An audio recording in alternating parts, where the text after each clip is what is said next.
আম গাছের কলম করার জন্য উন্নত পদ্ধতি সায়নগুলো সংগ্রহ করতে হয়। সায়ন সংগ্রহ করার ক্ষেত্রে অবশ্যই কিছু জিনিস জানতে হবে।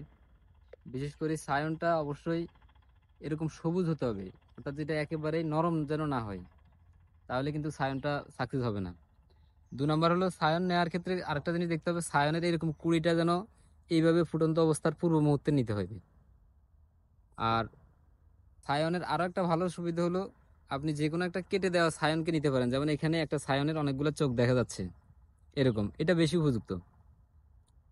কারণ হলো এই ঢালটাকে যখন আমরা সায়ন হিসাবে বা আম গাছের নতুন জাত হিসাবে এটাকে স্থাপন করব, তখন এখান থেকে অনলি মাত্র একটাই ঢাল বের হবে।